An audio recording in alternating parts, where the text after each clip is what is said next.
Hello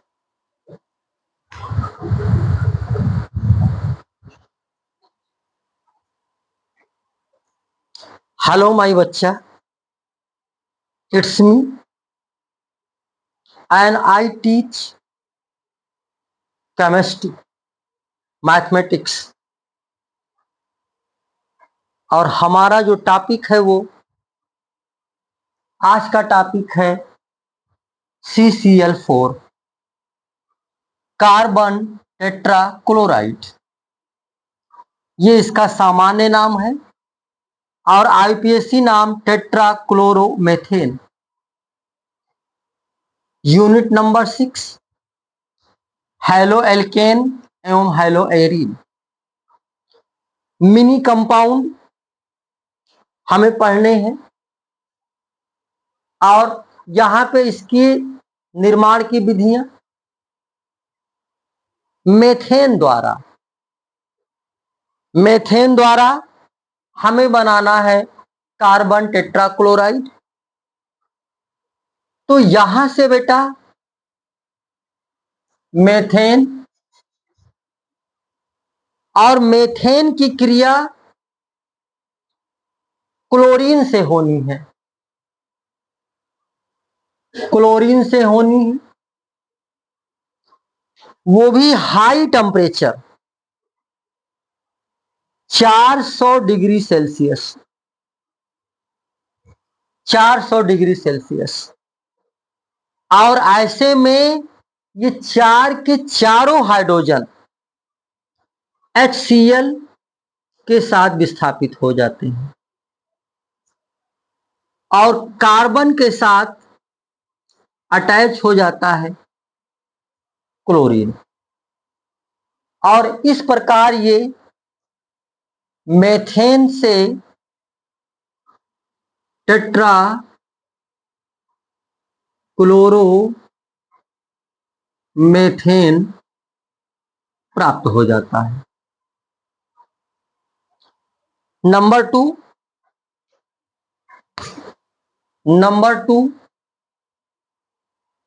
to है बेटा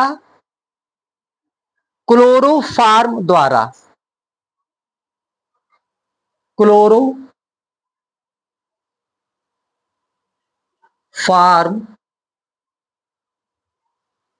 द्वारा।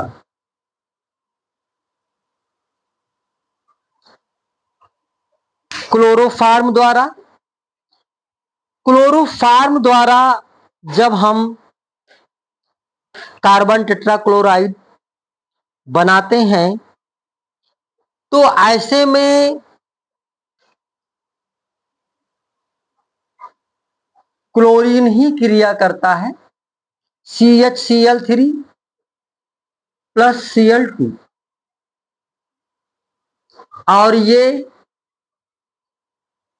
एक H बचा हुआ है, यहां एक HCl के साथ और यहां प्राप्त हो जाएगा CCl4। इसका नाम बेटा कार्बन टेट्राक्लोराइड या टेट्राक्लोरोमेथेन। क्योंकि कार्बन तो एक ही है इसलिए मेथेन और 4 Cl तो टेट्राक्लोरोमेथेन।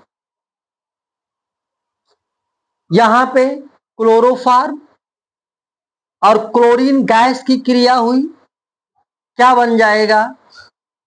टेट्राक्लोरोमेथेन, टेट्राक्लोरोमेथेन। आप इसको एक और विधि है कार्बन डाइसल्फाइड द्वारा प्राप्त करना। Number 3, carbon disulphide CH2, carbon disulphide द्वारा।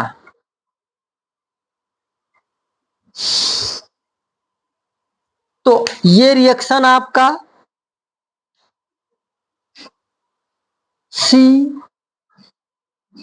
H2 और ये अभिक्रिया क्लोरीन के साथ, क्लोरीन गैस के साथ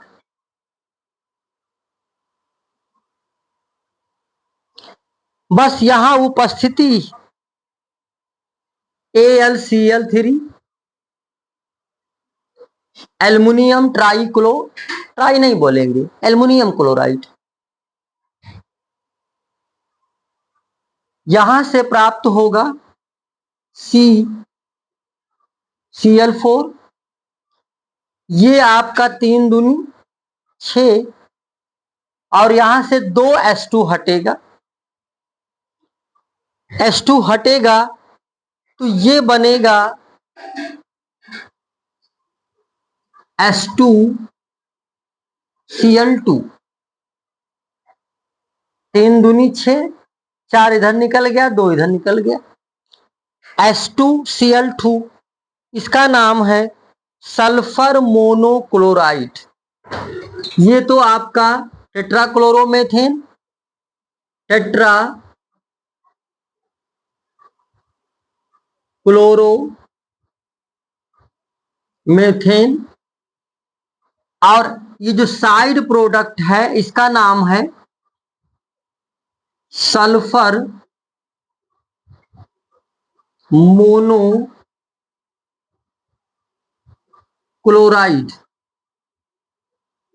सल्फर मोनोक्लोराइड।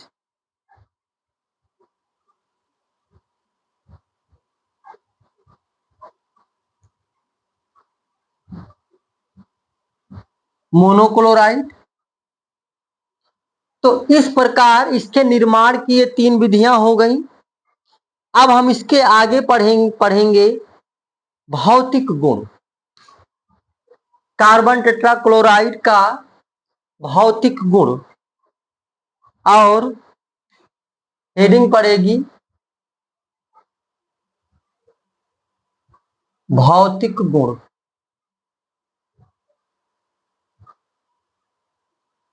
भौतिक गुण ये एक रंगहीन मीठी गंध वाला विषैला द्रव है। नंबर 1, यह एक मीठी गंध वाला विषैला द्रव है। विषैला द्रव है। इसका क्वथनांक 77 डिग्री सेल्सियस होता है। इसका क्वथनांक 77 डिग्री सेल्सियस होता है। ये आपका नंबर 2 और नंबर 3, यह जल में अम्लीय किंतु कार्बनिक विलायकों में विलीय होता है। बेटा जब भी ये बताया जाए कि जल में अम्लीय, इसका मतलब ये हाइड्रोजन बॉन्ड नहीं बनाता। जो जल में हाइड्रोजन बॉन्ड बनाएगा वो जल में विलीय होगा और जो बॉन्ड नहीं बनाएगा वो जल में विलीय नहीं होगा। तो ये है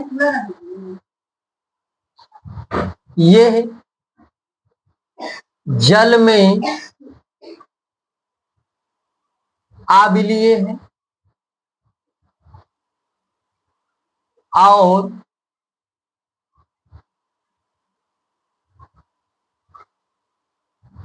कार्बनिक विलायक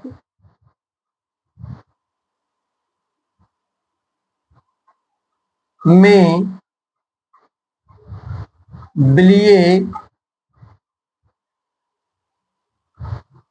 है। कार्बनिक विलायक,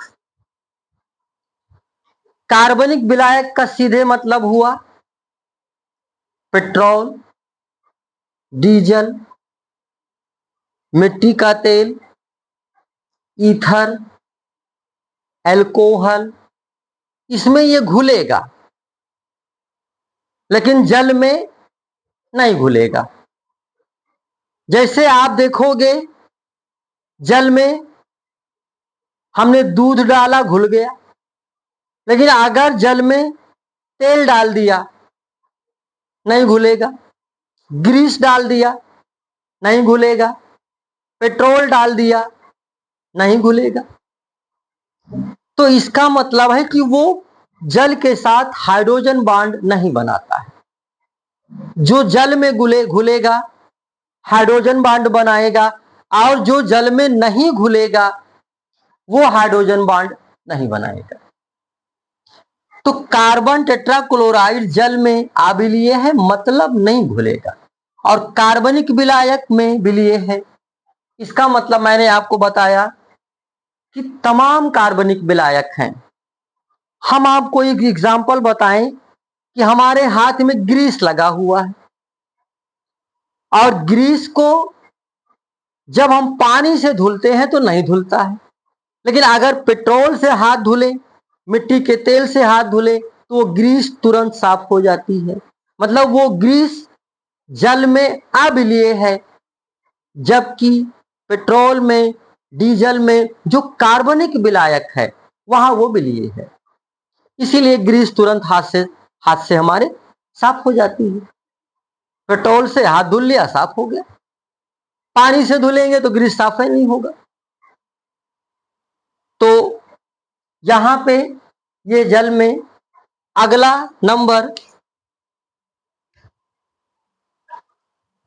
नंबर है, यह वसा, तेल, मोम आदि के लिए अच्छा विलायक है।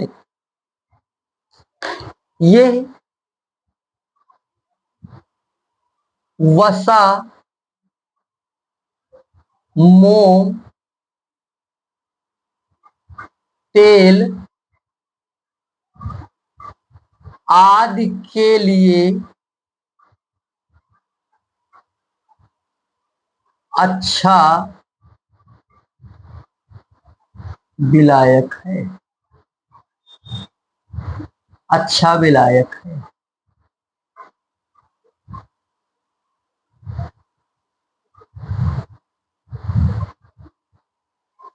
वही मामला सीधे सीधे कि ये आपका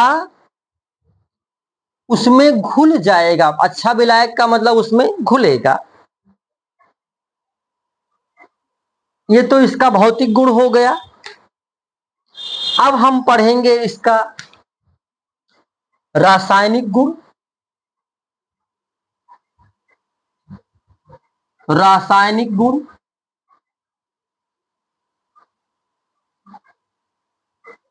रासायनिक गुण, और रासायनिक गुण में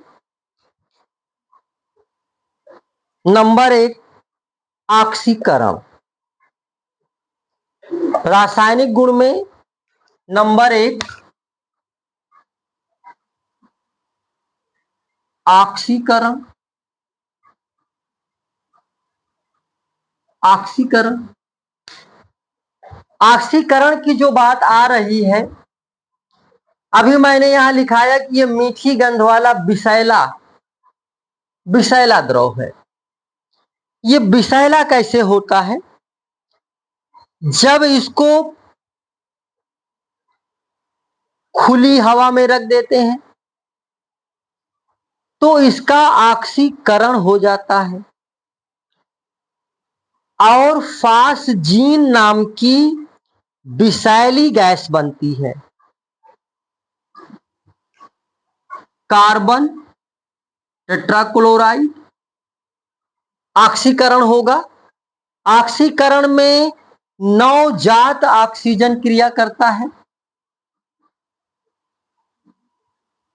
नवजात ऑक्सीजन क्रिया करेगा, और यहां से जो कंपाउंड बनता है COCl2, COCl2, ये आपका फास्जीन नाम की विषैली गैस है। फास्जीन गैस और एक Cl2 गैस, तो COCl2 एंड Cl2, इस प्रकार ये रिएक्शन होता है। और नंबर दो अपचयन।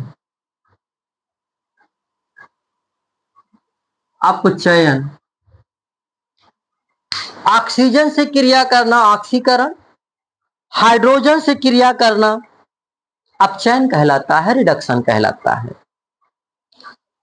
तो CCl4 नवजात हाइड्रोजन से क्रिया करेगा, नवजात हाइड्रोजन, तो ये बनाता है CHCl3 प्लस HCl। CHCl3, यहां पे देखेंगे 4 क्लोरीन, 4 Cl है, 3 यहां 1 यहां, ये तो बैलेंस है। कार्बन कार्बन, हाइड्रोजन 1 यहां 1 यहां, यहां पे 2 हाइड्रोजन होगा। ये आपका हो गया अपचयन अभिक्रिया। हाइड्रोजन के साथ इसका अपचयन हो जाता है और क्लोरोफॉर्म गैस बनाता है। गैस कह रहा हूं, क्लोरोफॉर्म गैस नहीं है बेटा, सॉरी, ये द्रव है। क्लोरोफॉर्म बनाता है, क्लोरोफॉर्म, जिसको हम पिछले वीडियो में पढ़ चुके हैं। और नंबर थ्री, अगला जो रिएक्शन है वो है राइमर टीमैन अभिक्रिया। राइमर टीमैन अभिक्रिया,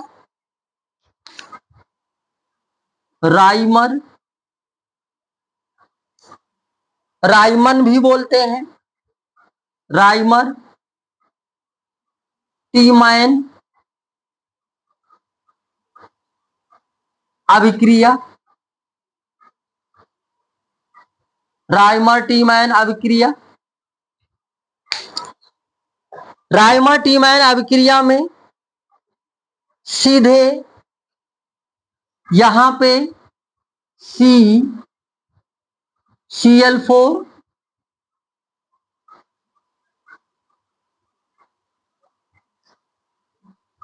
एक Cl यहां, इस तरीके से ये चारों Cl इसके हो गए। Carbon tetra chloride plus NaOH,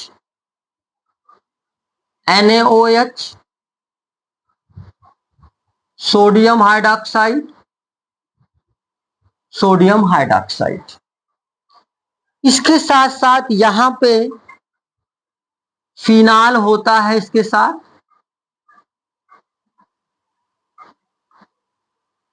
benzene ring पे अगर OH है तो इसका नाम फिनाल होता है बेटा। ये रिएक्शन आप देखेंगे कि 4NaCl सोडियम क्लोराइड आउट हो गया, और इसके साथ साथ 2H2O, OH अगर 1 से ज्यादा है तो वो जल ही निकालेगा, और यहां तो 4 OH है, तो ये आपका 2 वाटर निकलेगा। और जो कंपाउंड बनेगा, मेन कंपाउंड जो बनेगा वो इस प्रकार से कंपाउंड बनेगा, OH के साथ COOH, ये आपका है बेटा salicylic acid. Salicylic acid, salicylic Hindi में लिखेंगे, इंग्लिश में सैलिसाइलिक पढ़ेंगे, इंग्लिश में, हिंदी में सैलिसिलिक अम्ल।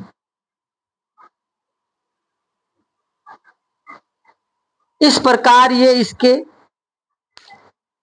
रासायनिक गुण हो गए। अच्छा, एक रासायनिक गुण बेटा और पढ़ते हैं,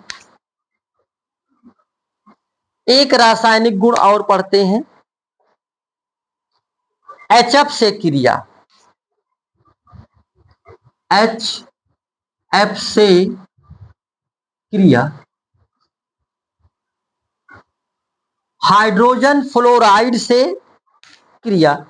मैंने देखा कि ये बहुत अच्छा एक घातक कंपाउंड बनाता है, CCl4HF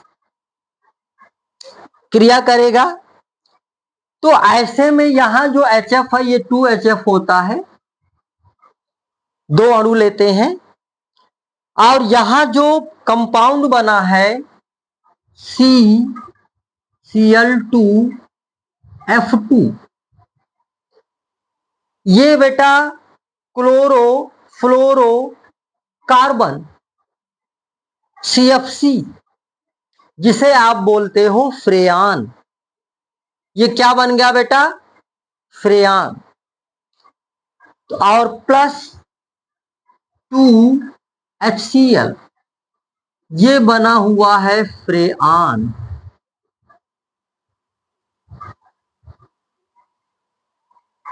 फ्रेयान नाम का कंपाउंड है जो वातावरण पे घातक प्रभाव डालता है, उसको हम अगले वीडियो में पढ़ेंगे। और लास्ट जो टॉपिक है बेटा वो हमारा है उपयोग।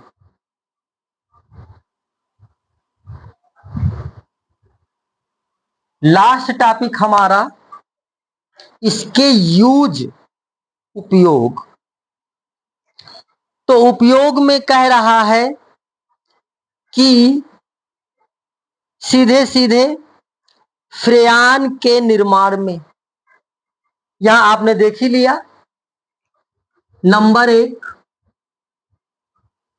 फ्रेआन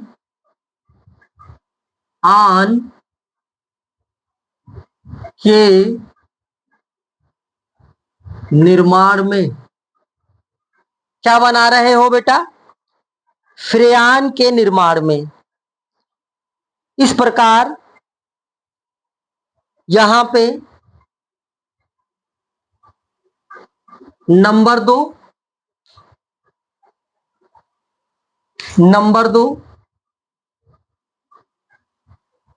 आप कह सकते हो सैलिसिलिक अम्ल ये एक औषधि है, खास करके चर्म रोग में काम आती है। चर्म रोग में, दाद, खाज, इसमें इस्तेमाल होती है। तो हम कह सकते हैं औषधि बनाने में, औषधि बनाने में, औषधि बनाने में, प्रयोगशाला में अभिकर्मक के रूप में। आपका ये उपयोग तो कंपलसरी कहीं भी लिखा जा सकता है। नंबर 3 प्रयोगशाला में अभिकर्मक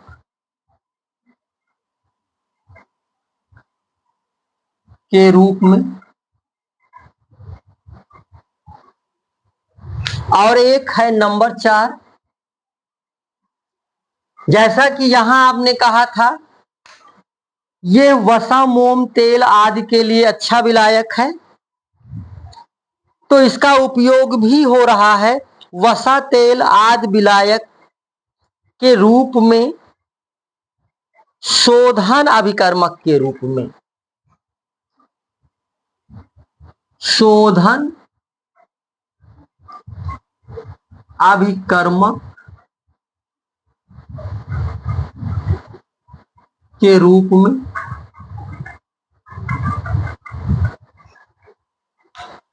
बेटा इस प्रकार ये आज हमारा टॉपिक एक ही वीडियो में, और ये वीडियो नंबर 15 होगा, जिसमें समाप्त हो गया। उम्मीद करते हैं कि आपको ये अच्छे से समझ में आया होगा। और कल हमने एक ट्रेंडिंग वीडियो बना के YouTube पे डाला था, उसको मैं गुजारिश करता हूं कि आप उसको जाके देखें। जो ज्वलंत समस्याएं हैं उस पे मैंने अपनी राय व्यक्त की है। आपकी क्या राय है उसको आप कमेंट करें, और अगर अच्छा लग जाए तो अपने किसी मित्र को, साथी को जरूर सेंड करें। इसके साथ साथ केमिस्ट्री मैं बहुत इजी फॉर्म में आपको पढ़ाने की बात करता हूं, समझाने की बात करता हूं, और ये दावा करता हूं कि आपका जो मार्क्स होगा वो और बच्चों से बेटर होगा। आपका जो नोट होगा, जो आप नोट बनाना चाहते हो, वो भी आपका बहुत ही ब्रिलियंट नोट होगा। इसी के साथ बाय बाय।